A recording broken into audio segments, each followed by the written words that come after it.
So today, primarily, of course, I'll be getting into, like I said, the Middle Ages. That's going to be our big topic, of course, this week. Like I said, that will be on our final exam. I'll talk primarily about the Byzantine Empire. I'm going to go into that a little bit, at least the early history of the Byzantine Empire. And then I'll get into and discuss the rise of Islam, like Muhammad, Philip's Islam, of course, Arabian Peninsula, how it spreads, of course, from there. I'll also talk about the rise of the Franks, who take over most of Western Europe, like France, Germany, part of Italy as well. So we'll get into them. So anyway, yeah, you can see the Hagia Sophia behind me. I don't know if you see that or not. That's, of course, a very famous cathedral that was built, of course, by the Byzantine Empire, I think under Emperor Justinian the Great, who I'll talk about today. It's kind of controversial today, because they originally was an Eastern Orthodox church. Of course, it was a museum for a long time, and now I think if you know about Republic of Turkey, they've converted it to a mosque again, which is kind of a controversy I know today. But anyway, so yeah, let me get in, of course, we'll talk about the Byzantine Empire. I'll kind of get into the early history of the Byzantine, which we can see the dates of the Eastern Roman Empire, which is the common name that they usually call it. But I'll kind of explain later, like why they nickname it the Byzantine or Byzantine. I think it's pronounced different ways, with the name. The Byzantine Empire was like a continuation of the Roman Empire. The Roman Empire, it collapsed in the West, that kind of deal. But it continued in the East. In fact, for a while, of course, we'll get to it a little bit later, they did actually reconquer some of the West. They got it back, and they lost it again. But this particular form of the Roman Empire was a smaller version. It was more Hellenized, like more of a Greek version, more than anything, because most people spoke Greek instead of Latin. It included most of its eastern provinces. Were kind of included in it. I'll kind of explain. Of course, it was around a long time. That's something a lot of people don't understand about this particular empire. It was around for over 1,000 years, or at least smaller versions of it were around 1,123 years. I guess if you go back to the founding of Constantinople in the year 330, and it was conquered by the Ottoman Empire, the Turks, in 1453. That's when Constantinople fell to them. And as you know, later it was called Istanbul, which is the modern name. Of course, they call it today. I'll explain why it's called that a little bit later about that also as well. The term Byzantine or Byzantine, it's, I guess, pronounced different ways, came from the fact that a long time ago, there was an ancient Greek city there that was on the Black Sea or near the Black Sea, that was called Byzantium or Byzantium, it's either pronounced either way. And Constantine supposedly, came in the year around before 330 and basically began building the city there right on that top of that city. And so that's where the later term was used, Byzantine or Byzantine Empire, which is more of a modern nickname, they called it. People back then didn't really call it that. They didn't go around and say, "Oh, we're the Byzantines" or whatever. They didn't really call themselves that. I think they called themselves more like Romans themselves. And the term Romania, I think maybe they say, may have been a term that they sometimes used to call their state, which is where the origin of the modern nation's name now today. That's kind of in that same area, Romania, which is kind of west of the Black Sea now. One thing about the Byzantine Empire, of course, I'll kind of show you this picture here. It's famous for its double-headed eagle, which you can see there, which the eagle represented supposedly the fact that this empire was controlled part of the East and the West. Like some was facing west, like towards Europe, and some was also facing east, towards Asia. So that's kind of a popular type of, symbol that's used by a lot of different states, like in Europe. I think Russia used it, the Germans used it, etc. I think the Austro-Hungarian Empire also used it too in Europe.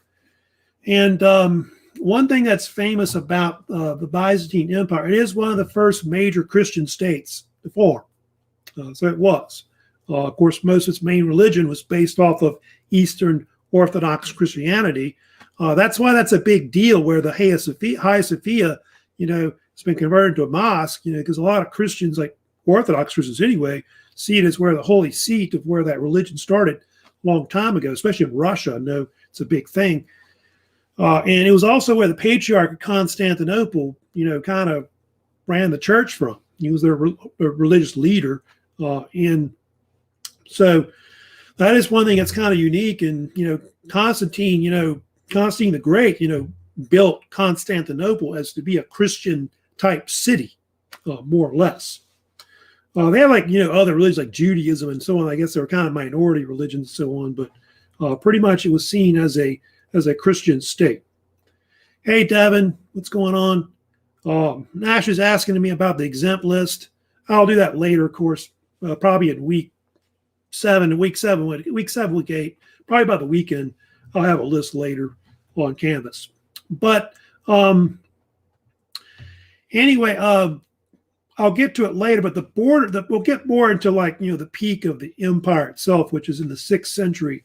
What areas did they control? If you show this map here, it can kind of show you the size of the actual empire. The area, that orange area that's you can see on the right-hand side, that's the area where most of the Byzantine Empire was. So Greece, Turkey, Syria, Israel, Lebanon, part of Egypt, and part of North Africa where Libya is, I guess, was also controlled by them as well. Later in the 6th century, you can see they added territories in North Africa, southern Spain, also around Italy as well. So at one point they did get it back, but they lost it after the 6th century. So that was the peak of it. But over time, the empire shrank due to Muslim invasions by the Arabs and later the Turks as well. The Crusades kind of helped to also cause its decline as well. And then the Ottoman Empire, the Turks later, conquered it, like I said, in 1453, when Constantinople was sacked by them and, taken. And today it's called Istanbul. I don't know if you know that or not, but that's the more modern name. They call it now, which is not the capital of the Republic of Turkey. That's Ankara. You know about that. But it's, of course, the largest city, really, in Turkey now. That became one of their major cities, by the way, after the Ottoman Empire collapsed after World War I, because they were on the losing side of the Germans in World War I and all that. Why do they call it Istanbul, by the way? It's called that because a long time ago, this used to be an old Greek saying about Constantinople, which is, let's go to the city. And so supposedly Istanbul is a Turkish saying that means to the city from that. And so that's what it means. And so that's kind of where the name came from, supposedly. Hey, Morrison. Good morning. Hope you're having a great time out there. Let me get into and talk about, of course, a little bit more about the early Byzantine Empire. There was, of course, a famous emperor who came to power in the 6th century. He was part of a dynasty which was called the Justinian dynasty, which was, I think, went from the 6th to the 7th centuries that you had. He was, by the way, the peak ruler, probably the greatest ruler, really, of the Byzantine Empire, which I've got a picture of Justinian right here. He ruled from 527 to 565. He was, by the way, one of their longest reigning rulers that they had. And he had a nickname. He was called, by the way, which was, they often called him the last Roman, was one of his names, his nicknames, the last Roman. They called him that because of the fact that he was one of the last major, emperors to control the West, like Rome and all that. And then also he was one of the last emperors that actually knew Latin, could speak Latin at one point, because most of them later, of course, speak Greek. Greek's pretty much the main language that the Byzantine Empire rules under later. And so that's why Justinian's kind of important with him. The reason why we know a lot about Justinian, there was actually this historian that wrote a lot about him. I can try to find him right here, which is Procopius of Caesarea. He wrote a lot of history about Justinian's reign. In fact, he wrote 3 books on Justinian's empire at the time, which was the Wars of Justinian, the buildings, it's often called, or the buildings of Justinian, which talks about all the different building projects that he was kind of known for, Justinian. Also, The Secret History was something he wrote, Procopius, which is kind of famous. It's a book that was later found in the Vatican Library, believe it or not. And it told kind of like the true story about Justinian. Apparently, Justinian was not exactly he was a great ruler, but he was very ruthless, very cruel, kind of like ruled as almost like a dictator, which a lot of the Byzantine emperors were more absolute, for sure, compared to some of the emperors, like, say, in the West, which were kind of like figureheads. And so that's one thing he was kind of known for. And he also, Justinian was also known for his wife, Theodora, Empress Theodora, who some say was the real power behind the throne. She was apparently this ex-circus performer who may have been a prostitute or something like that, who he married. And she was the one, like I said, that had the real pants, I guess, more than anything, that basically controlled the empire, etc. Hey, Daphne, what's going on? Hope you're having a great morning also as well. Let me talk about a little bit about, of course, about more about Constantinople. So we've kind of talked about that, right? I need to first talk about, I guess, some of the things that Justinian's kind of known for. Well, yeah, he was one of the first emperors to, like I said, reconquer the West. That's something that he is kind of known for under him. And so he did reconquer it, basically. And there was a general under him named Belisarius that Procopius talks a lot about. Here he is, a picture of him right here. And he was involved in a conquest which took something like 2 or 3 decades for the Romans to reconquer the western part of the Roman Empire, which had fallen to different barbarian groups, like Germanic barbarian groups in the West. Starting in the 530s CE, if you go to this map here, one of the first areas that they took back was the area of Carthage, which you can see here. Carthage was controlled by the Vandalic kingdom. And so Belisarius' forces came by sea, invaded Carthage, and retook it within so many years. And Justinian's forces actually destroyed it. They destroyed the Vandalic kingdom, wiped it out. And then from there, they attacked into the southern part of Spain and was able to re-seize that area around where Cordoba is. They took that back also as well, including a lot of the islands in the Mediterranean. You can see Balearic Islands. They took back Sicily, Sardinia, Corsica, were all re-seized. Then against the Ostrogoths, they retook most of Italy, but that took the longest in probably the bloodiest of the wars. It's part of why Rome ends up getting partially destroyed, like why it's in such ruins later, because of all these wars and trying to retake that territory. Sad thing was, after Justinian died later, they lost most of the territory they conquered.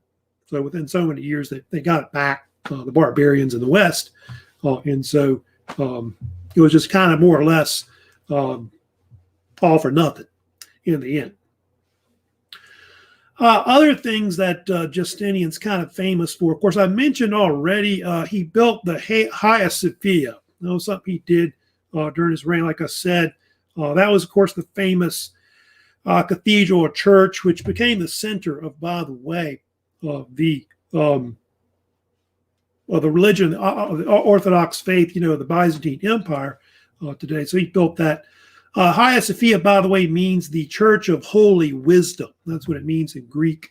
It was like one of several churches that were built. There's one that Hagia Irene, I think, is another one that they constructed as well. I think the Blue Mosque was another one that was a church before that too as well, which is also at Istanbul. And Anyway, so yeah, he was known for those like construction projects like that as well. And then the other thing that Justinian was very famous for was the Justinian Code, which you may have heard about as well. Yeah, the Justinian Code. That's probably his most famous thing that he's well known for today. These were a series of legal reforms that were done in the Byzantine Empire sometime around the 530s CE was when it was taken up. And the Justinian Code was originally called the Corpus Juris Civilis, which meant in Latin, body of civil law. And what they did was they went back and they codified all of the Roman laws that went back to the period of the five good emperors. I want to say back to maybe the time of Emperor Hadrian or something like that. That's how far it went back, some of the law codes. They compiled them over like, I guess, three, 4 centuries right there. And so it became like one big law code. And the code itself influenced a lot of other codes, like, by your Western law and its traditions are heavily influenced by the Justinian Code. The Napoleonic Code, if you know about it, was pretty much influenced by the Justinian Code later. It also had 4 sections. I don't know if you have to know about the other sections they had. The main code, the Codex, had something like almost 5,000 laws in it, which is a lot of laws. Of course, that was part of it.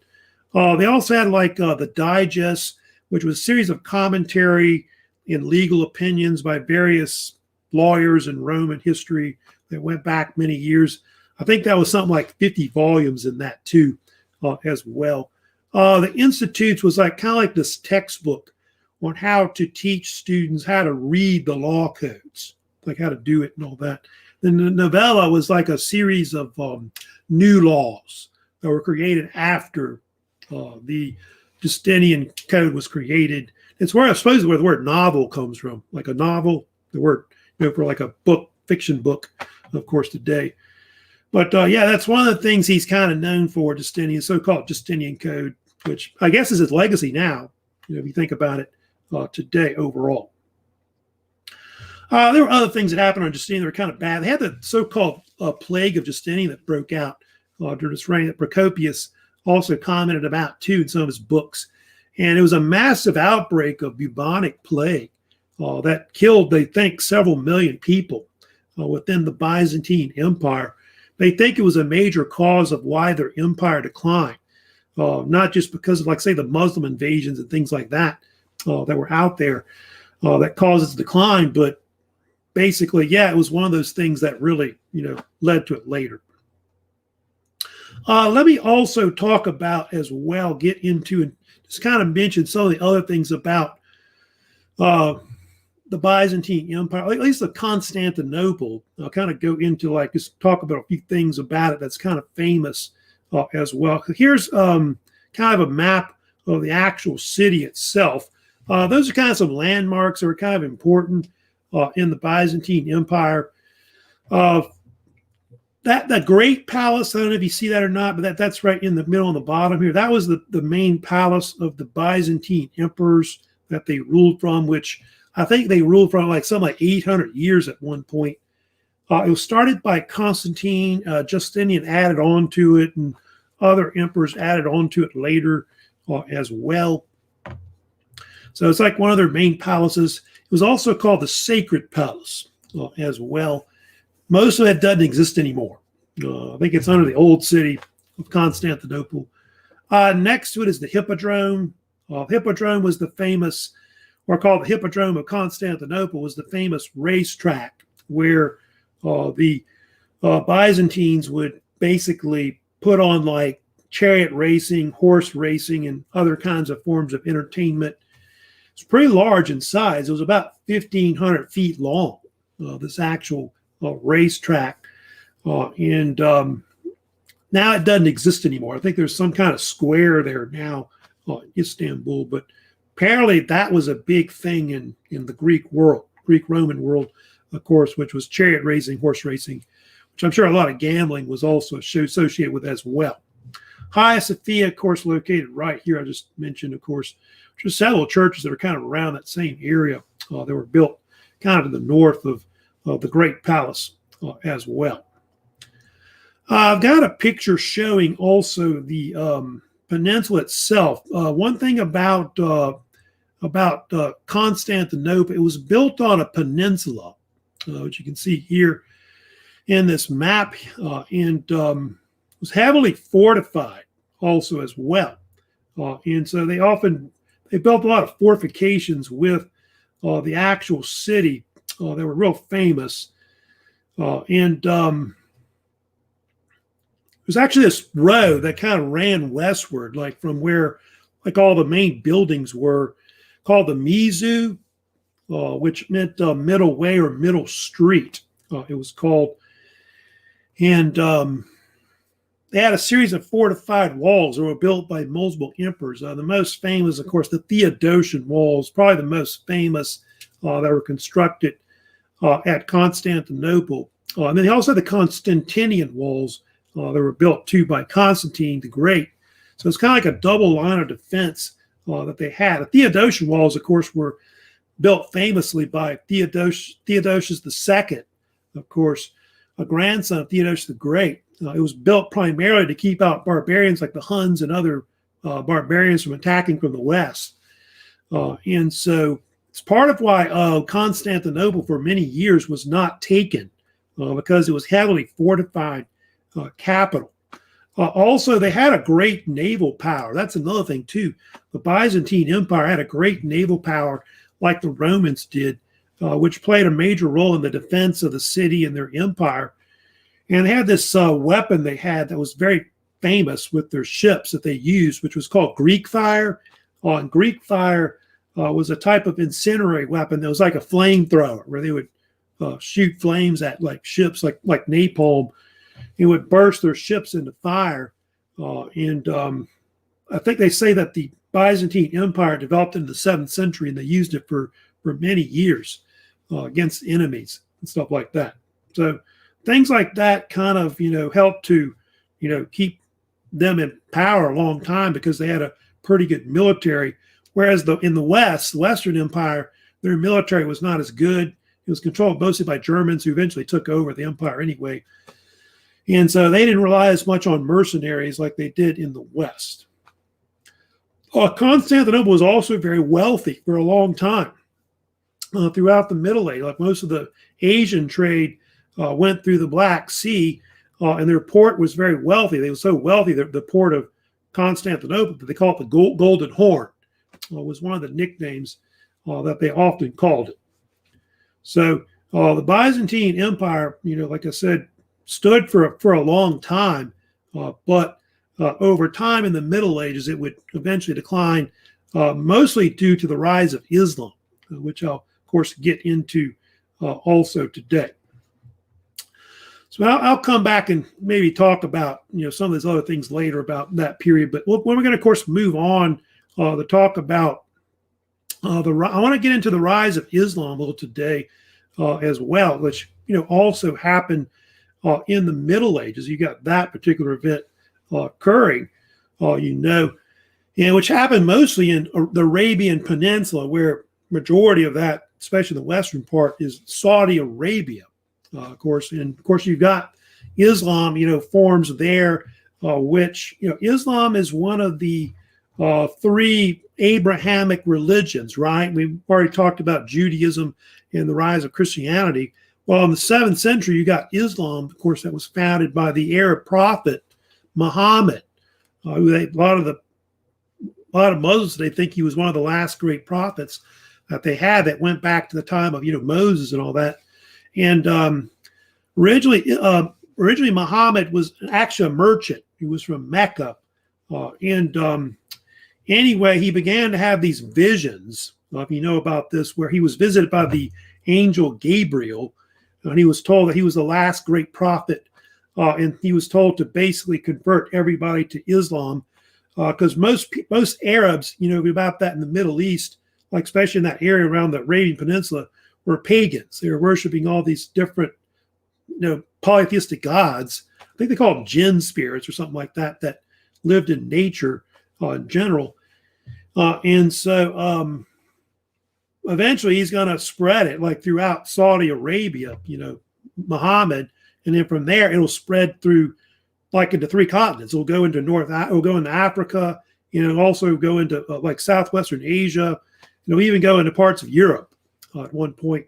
And so Islam later will grow into like the second, largest religion in the world. I think it's Christianity first, followed by Islam, and then Hinduism, I think, is the third largest religion in the world. And by the way, the name Islam, by the way, means submission to God or submissive ones. I think it can also mean, or surrendering to God. So I think another translation. Then Muslim means submissive ones, is what originally meant. At first, by the way, you see here, after he got these revelations and began to develop the religion of Islam, a lot of people didn't believe it. If you know about this, they refused to join his religion, and they forced him out of Mecca. He was forced to flee the flight of Muhammad, a hijra of Muhammad. He fled from Mecca to Medina, and it's at Medina where Muhammad eventually develops Islam. This, of course, will happen. And then he's going to come back later. He'll retake Mecca, and then all of Saudi Arabia, that area around the Arabian Peninsula, will become eventually, like I say, Muslim. And then from there, it's going to spread to North Africa, spreads into Israel, Syria. Then it goes into like all the way into like Iraq, Iran, Persia, later to India. You know about that. Then also into Spain, got in southern Spain at one point as well. These, of course, are still today, the holiest cities in Islam. You have the cities of Mecca, Medina. Medina is the city of the Prophet, of course. We have the Prophet's Mosque, as you know. Mecca is where they got the Great Mosque, where the Kaaba is. You know about that today. But Mecca, like I said, is the holiest city, of course, Islam today still. Following Muhammad's death, Muhammad died in 632 CE or AD. They compiled the Quran, which a lot of this was became the sacred or religious text Islam. And it means reciting. It was supposedly in Arabic because supposedly it was recited to Muhammad through, I guess, Gabriel orally. And then over time it was written down, originally in Arabic. And of course, now it's been translated into multiple languages in the world. Later, they divide into different verses or chapters called a surah. And so basically the Quran, I think it was kind of written down, I want to say close to about the mid 7th century is about when it is. But they also have the hadith and other teachings of Muhammad that have also been passed down, which are also important as well. From the Quran and Muhammad's teachings, you also get the 5 pillars of Islam, which they developed later, which most, I guess, conservative Islam Muslims must have to follow. And so you got, what they call the first pillar of Islam, of course, which is faith, shahada,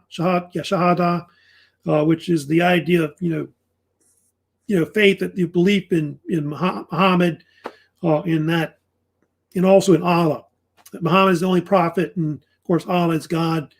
2 is prayer, the belief in having prayer every day, at least 5 times a day, prayer, salat, almsgiving. It means to give to the poor and things like that.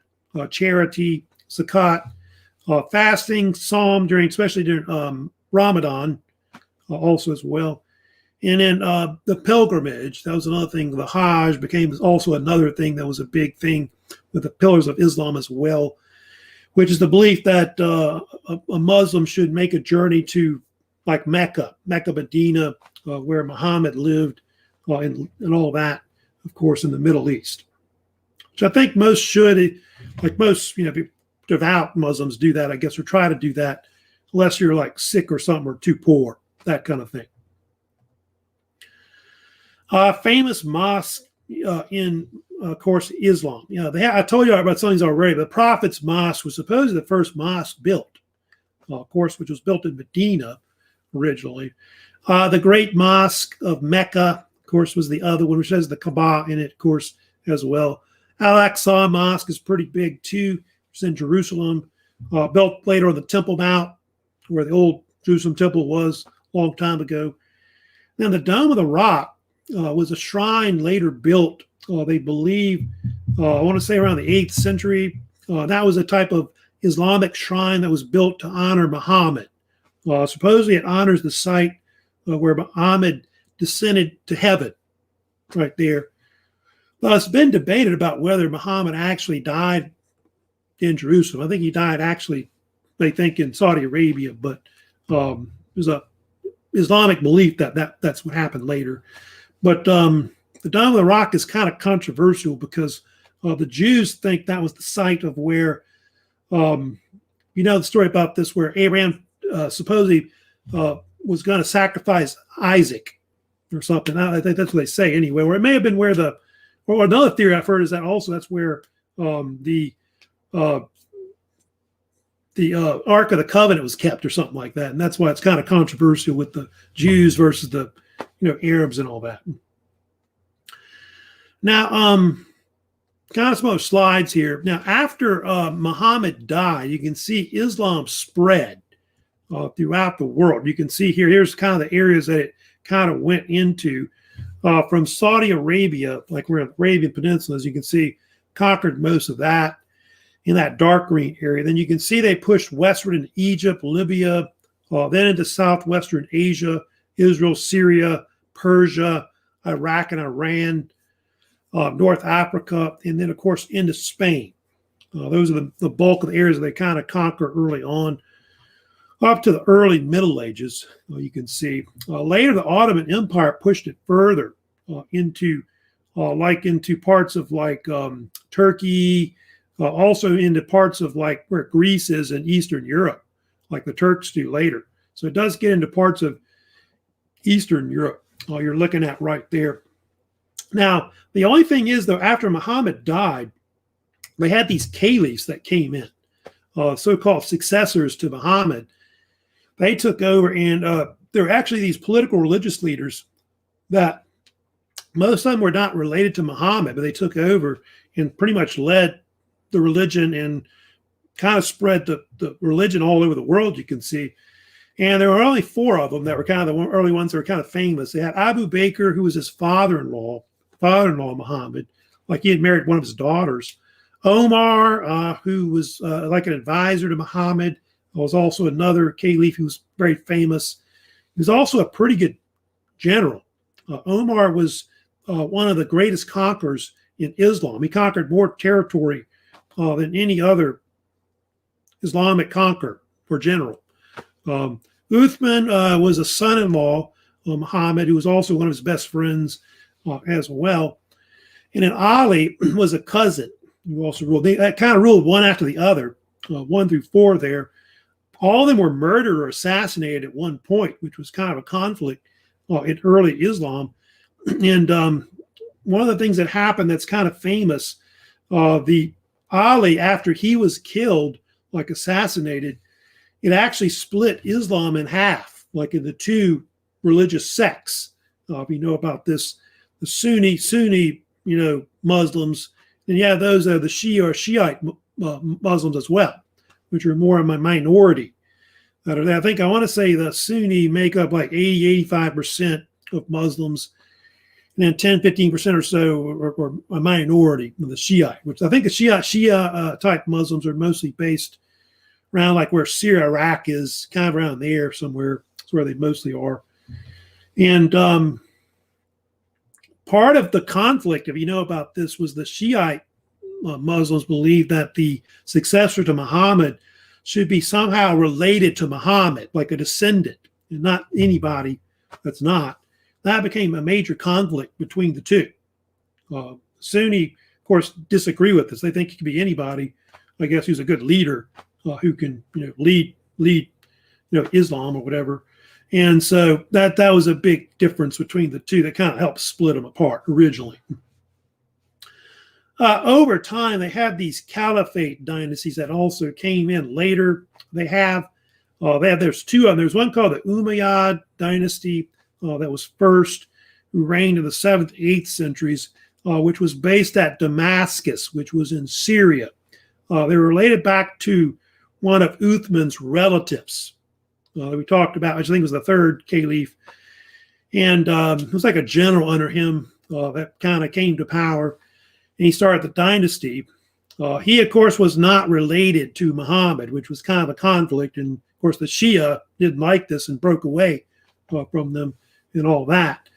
And later he had another dynasty called the Abbasid dynasty, caliphate as well. This one was related back to Muhammad through like a distant uncle named Abu al-Abbas. You see there, As-Sapa. And they would later rule from Baghdad in Iraq. So you can see here that Islam kind of like, for a while, it was centered like first in Syria, like in the early Middle Ages, like right here. Then it shifted eastward towards Baghdad more over time. So yeah, obviously different centers of Islam, that you had in the early Middle Ages, etc. Some people think that actually this other guy, you ever heard of Al-Mansur? He's the founder of Baghdad, who may have been the brother of Abu al-Abbas, As-Sapa, but they think he was actually a real founder of the Caliphate dynasty of the Abbasids. That's what some people think anyway. He's also the founder of Baghdad, the city, like the capital of Iraq today that you have as well. But the Abbasids was like the golden age of Islam for a while in the Middle Ages, but later what happened was the Mongols came in. They sacked Iraq and other parts of like Persia, and so that caused a lot of that to go down. And what happened afterwards was the Turks came in, and the Turks took over after that. The Turks kind of merged the Mongols and all that later, if you know about that, and became Muslim. And the Turkish peoples, who were from like Caucasian peoples from Central Asia, entered Persia and Turkey and all that, took it over, and they converted over to Sunni Islam. And so they would form their own empires later because of this. And so you get empires like the Great Seljuk Empire, the Seljuk Turks. You may have heard of them. We'll talk about them later. The Seljuk Turks were the first to come in to the Middle East in rule. They helped form that at first. The Timurid Empire, which kind of broke away from that later as well, which ruled Persia as well. That was another empire that formed after the Mongols came in. Ottoman Empire was, of course, one of the most famous empires, probably the longest empire that was around for almost 6-7 centuries. It ruled most of the Mediterranean Sea in the east, most of Persia, Saudi Arabia, and all that. And then they had the Mughal Empire as well in Persia and India. So you have that too, all these different Islamic empires, of course, that formed later. A lot of them were in modern times too, like the last two that you're looking at there. But the Turks are a big cause of why the Byzantine Empire would decline. I'll get to it later, but it spawns the Crusades in Europe with the Middle East. And I'll get to that probably tomorrow, discuss that. But those two end up fighting it out. A lot of it was because of the fact that the Turks took over Turkey, which they get their name from, and so that they think the fall of Turkey was one of the major causes of why the Byzantine Empire would start declining and fold. So anyway, kind of talking about the rise of Islam today, kind of how it develops over time. Here are some pictures, by the way, showing some of the mosques, of course.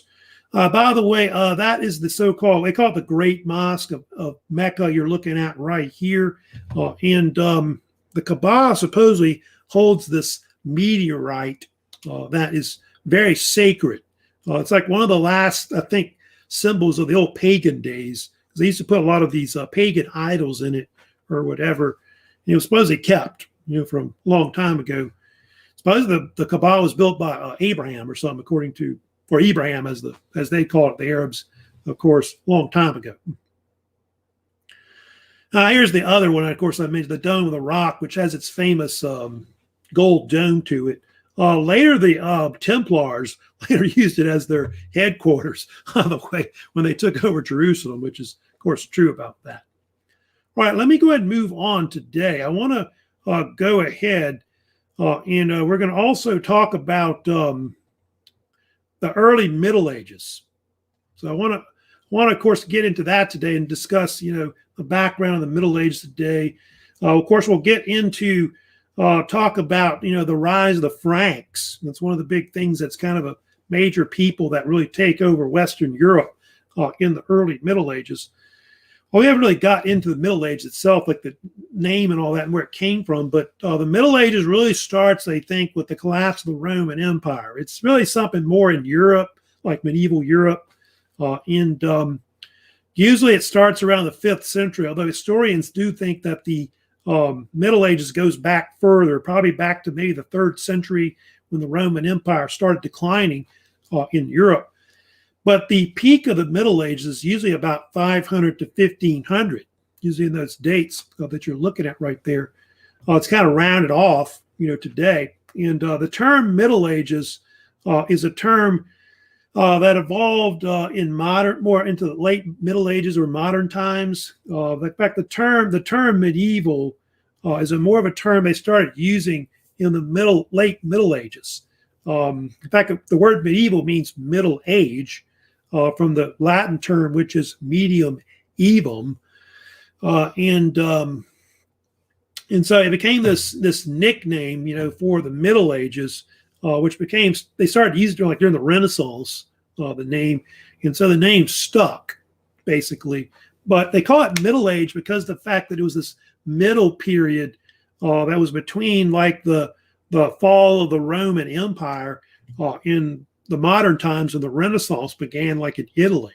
So that's why it's called Middle Age. It was a between period between the fall of the Roman Empire, of course, in modern times. They believe the term Dark Ages, it became popular too, especially by the Renaissance. There was a writer named Petrarch, who was an Italian writer. They think he's the father of the Renaissance, about this.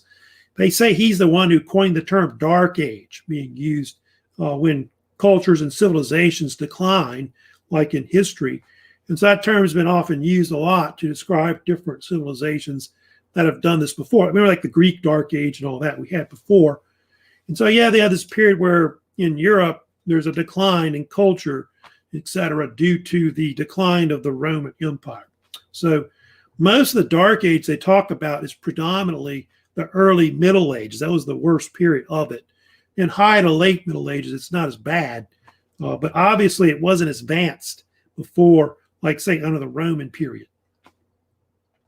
By the way, historians later break up the Middle Ages into 3 sub-periods. Those are kind of about the dates of when they usually put them at. 500 to about 1,000 is usually what they call the early Middle Ages. High Middle Ages, sometimes called the Central Middle Ages, called different names. 1,000 to maybe 1,300. Then late Middle Ages is 1,300 to about the 1,500s. So I'll get into it later, but the early Middle Ages is when you got the rise of the Franks, the Vikings coming in, invasions in Europe still going on. High Middle Ages, you got like the Crusades going on, as an example. Probably the most famous thing that happened in High Middle Ages. Rise of France, rise of England, rise of Germany, and the Holy Roman Empire. Late Middle Ages, you got the Renaissance, that you got the most famous event happened during that time as well.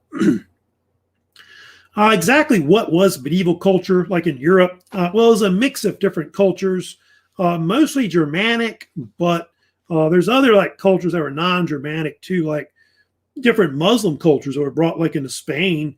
You don't forget about that. They had, because of the Umayyads that came in and conquered it and all of that. A lot of different Asiatic peoples migrated, like the Magyar. Don't forget about the Magyars. The Magyars, the Hungarian peoples, migrated into Europe as an example, which helped develop Hungary later. But the Magyars were descended supposedly back to the Huns and all that. They think as well. So you got them going on as well. Of course, I'll get to the Franks come into like France and Germany, rule that area, and then the Vikings also come in and kind of influence it as well. But obviously, the Roman Catholic faith is a big major thing that really influences medieval Europe. Most of your people that could write things down, like history or whatever, literature, are all mostly in the Catholic Church. They're monks, they're priests, whatever, like St. Gregory of Tours. He was like one of the first that wrote about the Franks as an example right there.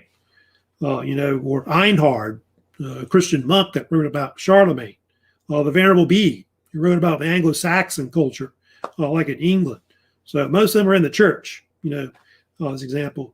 There's still a lot of Roman things around, like the idea of law, architecture, language, Roman technologies. The idea of cement was kind of rediscovered and things like that, in the future. So all those things were things that kind of, mixed together to create this new Europe, if you want to call it that, more than anything. Let me first talk about, of course, the Franks that come in. The Franks are really important that come in as a people. Here, of course, is a picture of one of their first kings that's well known, which is Clovis I, King Clovis. And what happened back in Western Europe, the Franks formed. The Franks were related to these people that came out of northern Germany, the Saline Franks, they're called. And they were kind of like in the area around the Rhine River, and they lived kind of partially in the Roman Empire early on. And what happened was they came into Gaul, which is France, and took it over. They formed their own state over time, which later was nicknamed the Kingdom of the Franks. Or the other name they call it later is Francia, which means France now, or I guess the land of the Franks. And anyway, it was King Clovis was one of their first kings who came in, who ruled their state starting in the late 5th century. And he actually was a descendant of this some kind of early Frankish ruler named Merovich, who where they got their name from. And Merovich was supposed to be this early king that supported like the Romans when Attila the Hun attacked France in the mid 5th century. And so he formed this dynasty around the 480s. And the reason why Clovis is very important is because he was one of the first medieval rulers to convert to Roman Catholicism, which they think he did sometime around 496. And he then began converting his whole kingdom to the Catholic faith. And before that, most of the Germans in the West were either pagans or they worshiped the Arian Christian form of Christianity that was kind of considered heretical. So anyway, so that's who Clovis is more or less. And Clovis, by the way, is kind of important later. He's kind of seen as the future history of France. And he's like the first king of France, if you want to call him that. The future history of France, anyway. And his name, actually, the name Clovis, is Latin for Louis or Louis. We'll say it that way, basically. So they have all these kings named Louis, right? They had up to Louis the, I think, 18th. They had a bunch of Louis they had, as you know. And like Louis the 14th, probably the most famous, which Louisiana is named after. So yeah, that's where the name originated from. But like if you take the C off and you put the V as a U, you get Louis or Louis, of course, from that. Now, the only thing about the Merovingian kings is that over time they became figureheads. They really weren't the real power behind the throne. And what happened was by the 7th, 8th centuries, they had these powerful ministers that basically controlled their kingdom and also their palace, which was called a mayor of the palace, which I think in Latin it was major domo. That's how they say it. The word domo is a word meaning palace or a house, basically. And the word major is where you get the word mayor from, like a mayor of a city, as you know. I guess it's kind of how it started out. And then over time, he became like the head of the household. He was head of the military. And he became kind of like a prime minister. I think that's what people compare it to now, like a prime minister who's really the head of the government. And you got a king who's like a figurehead or queen, like in Britain. And so that's kind of what it was. If you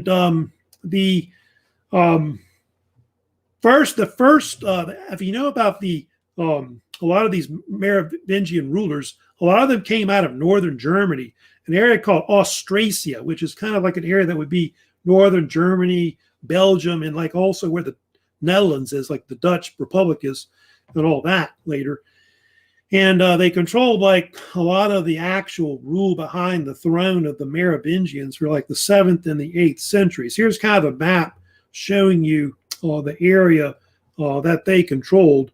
I'll kind of add it right here. They have Austrasia right here.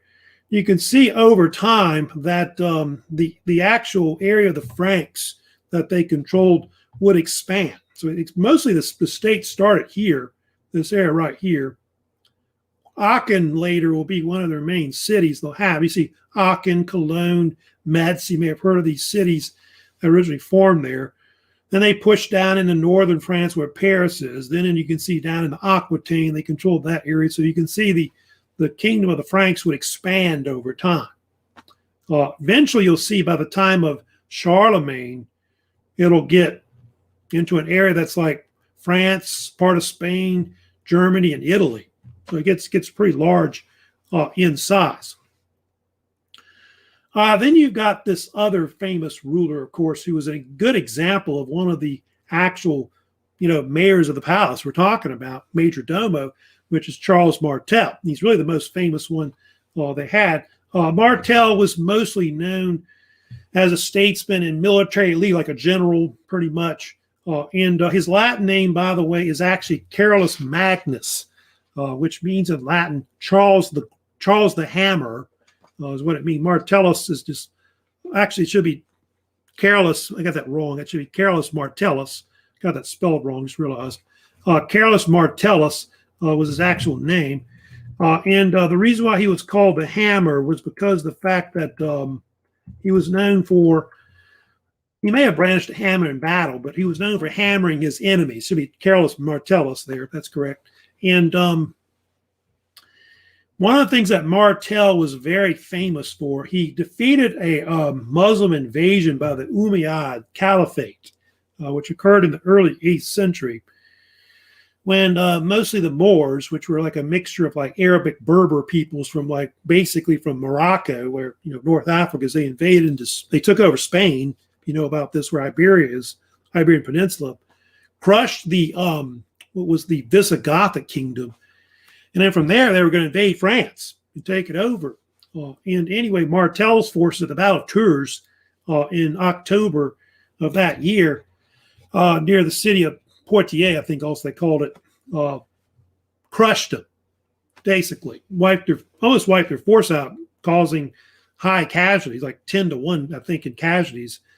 And anyway, Tours was kind of seen as this battle which would shape Frankish power, not just in Western Europe, but Catholic as well, because a lot of people think it kind of saved Catholicism or helped spread Catholicism afterwards, because Islam was pushed back into Spain at that point, and so they were never able to really take over parts of Western Europe like they wanted to, more or less. So Martel was kind of considered a major figure that helped increase the power of the Frankish kingdom. And also the amount of territory that they controlled as well. Also, another thing about Charles Martel, he had a son named Pepin or Pippin III, or known as the Short. Pepin the Short, they called him, who ruled afterwards as a major domo. He actually would overthrow the actual Merovingian dynasty, take it over.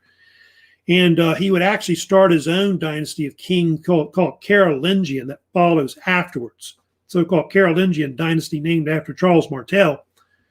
That one became more famous because that one became more like an empire that would follow later, more or less. I don't really have a picture of Pepin the Short or Pepin the Third, but most of these Frankish kings or rulers all had nicknames that they kind of went by. Of course, the most famous they talk about, ruler-wise, that would come to power after Pepin the Short died was his son, which of course was Charlemagne. Charlemagne came in, of course, next, and who ruled. And the Charlemagne reigned as one of the greatest of the Frankish rulers. He reigned from the 8th to the early 9th centuries. By the way, 46 years that he reigned, which almost half a century that he's in power. He's considered one of the greatest rulers in the early Middle Ages that comes to power. His real name is Carolus Magnus. That should be the real name for him. which is Charles the Great.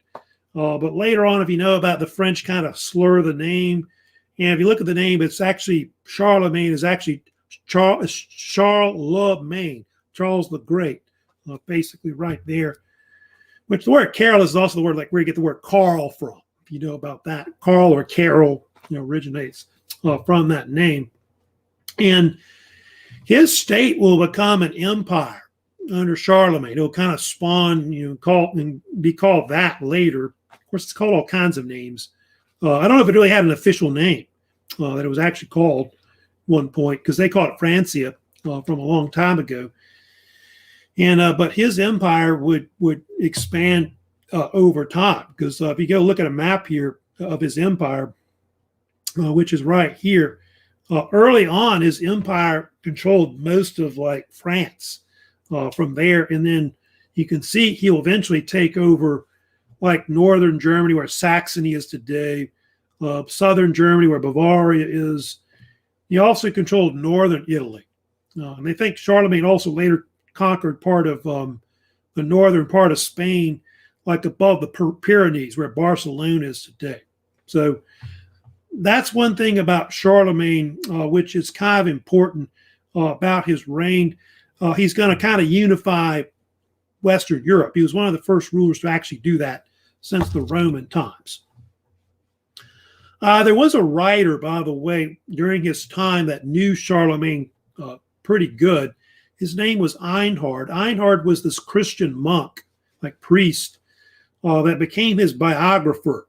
He wrote a series of books about Charlemagne that became a biography called The Life of Charlemagne. It was called, or Vita Corelli Magni, which actually means the life of Charles. It's actually the original name. It was called, now they call it Charlemagne, I guess now. It was written sometime in the close to the mid-9th century, like right after Charlemagne died. And so that's why we know so much about Charlemagne and his reign. I think without him, we wouldn't really know as much about him. He was a big man. They supposedly say Charlemagne was like 6'4". Like a lot of your Germans tend to be like bigger people. You know about that. He was a huge man. So Charlemagne. And anyway, like I said, he was known for his conquest. He expanded the empire, like doubled in size, and as he expanded his empire, he also converted everybody to Catholicism. That's something he's known for. He was often called Iron Charles by a lot of the Catholics because the fact that he was seen as this great Catholic that spread the faith, to everybody and stuff like for them. But for today, Charlemagne is often seen as the father of Europe because of the fact that he unified a lot of Western Europe. Not just make it like Christian or Catholic or whatever, but also unified it into like a lot of the states that it would be into, of course, later. Charlemagne was also a guy that helped to have a renaissance in like art and culture. He was a patron of the arts, culture. They have a Carolingian renaissance they have, which kind of brings back some of these ideas that have been lost, in the Middle Ages. Hey, Alina, what's going on this morning? Also as well. Let me also talk about the fact that eventually what happened was at first he was a king, like the king of the Franks originally, but they think that what happened with Charlemagne, he was eventually crowned as, they either call it king of the Romans or some people call him emperor of the Romans. There's different nicknames that they actually call his title, but they believe the Catholic Church was behind it. The Catholic Church kind of saw the Franks as their saviors, to protect the Christian faith, in Western Europe. And so they realized that Charlemagne was becoming this powerful ruler that had united the West. And so the Pope of the Catholic Church in Rome, Leo III, basically crowned him as ruler of the Romans, king of the Romans or emperor of the Romans on Christmas Day 800. And so a lot of people kind of view that as being the beginning of this Western Roman Empire, if you want to call it, that's being refounded in the West. But it's more of a Germanic version of it, is kind of what's being created with Charlemagne. Of course, a lot of people view it as the founding of what they call later the Holy Roman Empire, which is mostly made up of Germany later. But a lot of people kind of view Charlemagne as the founder of the Holy Roman Empire, and he's like the first Holy Roman Emperor. And some claim that's his actual title he went by, but just kind of not sure exactly what the title was. I think it was more King of the Romans is what it actually was, more than anything. But he is called by different titles, more or less. If you go back to that map here too, by the way, it shows like his capital, which the capital of the his empire, the Carolingian Empire, was at Aachen, which Aachen's now in Western Germany, close to where Belgium is. And it's famous for a cathedral he built there. It's well known today. A lot of people still go and visit it, which is called Aachen Cathedral. It's also where he'll be later buried. He's buried actually inside that cathedral. I think it was later damaged in World War II. I know like some of the windows were damaged in the war when the Allies bombed Nazi Germany and all that. But it's been kind of restored now. That's kind of the way it looks now after the restoration of it, modern times. But Aachen was his capital. Some people think Paris or something like was the capital, but it's actually Aachen was where he ruled from, basically. Now, after he died, which was about 814, they believe, he had a son too, as well, who I've got a picture I'll add, which is Louis the Pious. He was called, you see on the right, who ruled by the way 814 to 840. So I guess he was the second emperor of the Carolingian empire that founded afterwards, right here. And he was a pretty good ruler. He was called pious because the fact that he was very religious, also like very Catholic. He and his father built a lot of churches and cathedrals, all over the empire. And anyway, the only thing was his empire was racked with civil war. It got to the point where his sons eventually, which were the grandsons of Charlemagne, eventually began fighting for control of the empire. And I suppose at the end of his reign, he kind of went senile or insane. I think of exactly what it was. And they put him in a monastery or something, got rid of him. And his sons just fought over. They actually had 4 sons that fought over, but only 3 survived the actual civil war. And what happened was, in the end, they divided the empire, the Carolingian Empire, into 3 parts, which were, they called it Western Francia, Middle Francia, and Eastern Francia. You can see on the map they're on there, like the western part, which you see right here. It's actually Western Francia. That's what they called it, which is the West Frankish Kingdom. Charles the Bald got that part. Most of that became France later. The Kingdom of France will kind of evolve from this area with Paris there as its capital right here. The Central Kingdom, which is like Middle Francia too, they called it. That'll basically be like the that's like part of northern Germany where like the Netherlands is. I guess where part of Belgium is, Switzerland, and in northern Italy right here. And then Eastern Francia, that East Frankish Kingdom, will be Louis the German will take that over. They think this part is the bulk of the area, which will include like the Holy Roman Empire, kind of emerge out of that later as well. So you get like, France over here, Holy Roman Empire mostly over here, that kind of break apart. So, yeah, that's the only thing about it. The only thing that's bad, about the Treaty of Verdun was it fragmented, their empire. If the empire would have stayed together, that might have changed history. Like medieval Europe may have been totally different if that. But later, what you're going to happen is, you've got other invasions coming in too, like the Viking period, Viking Age comes in too. Which also helps to cause also a decline in the West as well. So I'll talk about that later, in my part 2 lecture coming up on the Middle Age. We'll get into the Vikings, how they come out of Scandinavia. I'll talk about also the Crusades. The Crusades was also another major event that was real big, of course, in the High Middle Ages that comes in later after the early Middle Ages. So I'll get into that topic as well. And then later in the week on Thursday, I'll get into the later Middle Ages as well and talk about some of the major events that are also included there as well. So that's it for my part 1 lecture on the Middle Ages. Don't look like I have any other questions or comments right now today.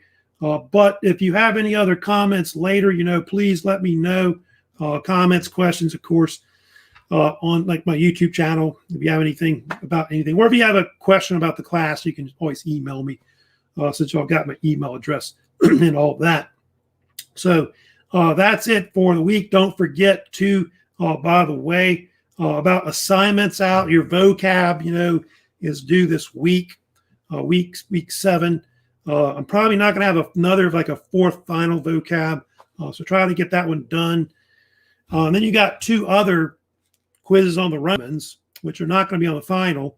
So try to wrap those up by the weekend coming up. And don't forget about your book report, also due next week as well. So yeah, we're almost finished with the semester. We got week 8 coming up. That's when we're going to, of course, have our final. So our final is, just like I said, going to be on the Middle Ages, like I said. So that's it for the week. Y'all, by the way, take care and have a great week overall. So y'all take care.